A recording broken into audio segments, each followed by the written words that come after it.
మహిళా ఎస్ఐపై దురుసు ప్రవర్తనకు సంబంధించి మరిన్ని వివరాలు మా ప్రతినిధి సత్యనారాయణ అడిగి తెలుసుకుందాం. సత్యనారాయణ, అసలు ఏం జరుగుతుంది? ఒక మహిళా కానిస్టేబుల్ చుట్టూ వైసీపీ కార్యకర్తలు చుట్టుముట్టి చేతులతో తోస్తున్నట్టుగా కనిపిస్తుంది. అక్కడ ఏంటి దానికి సంబంధించిన వివరాలు?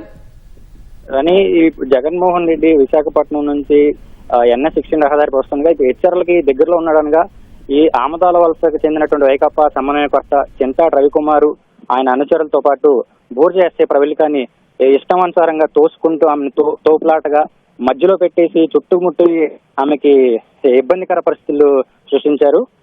ఈ నేపథ్యంలో దీని మీద చర్యలు తీసుకునేందుకు కూడా పోలీసు అధికారులు ఇప్పటికే రంగం కూడా సిద్ధం చేస్తున్నారని తెలిసింది. అంటే ఒక్క ఆమె ఉన్నారా, ఇంకా ఎవరైనా ఉన్నారా? పోలీసులు ఎస్ఐ ఒక్కరే వెళ్ళారా?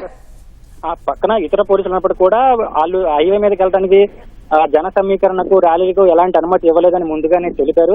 అయినప్పటికీ కూడా ఈ నిబంధనలన్నిటి కూడా వాళ్ళు తూట్లు పొడుస్తూ ఒక్కసారిగా హైవే మీద వెళ్ళడానికి ఆ ప్రయత్నం నిలువరించే ప్రాసెస్ లో ఆమెని ఈ వైకాపా కార్యకర్తలు చింతాడు రవికుమార్ కలిసి చుట్టుముట్టారు. కానీ అందులో వైసీపీ ఇన్ఛార్జి ఆ చింతాడ రవి అనే అతను కావాలని వాంటెడ్ గా పక్కకు తోసినట్టుగా కనిపిస్తుంది.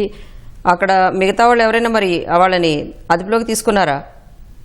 అది ఇప్పుడు ఆల్రెడీ పోలీసు దాని మీద ప్రత్యేక ఇదేసి బృందాన్ని వేసి కూడా రంగం సిద్ధం చేస్తారు. వాళ్ళని అదుపులో తీసుకునేందుకు కూడా పోలీసులు కూడా ఇప్పుడు పక్కనే ఉన్న అధికారులు కూడా వెళ్తున్నట్టుగా తెలిసిందండి. ధన్యవాదాలు సత్యనారాయణ.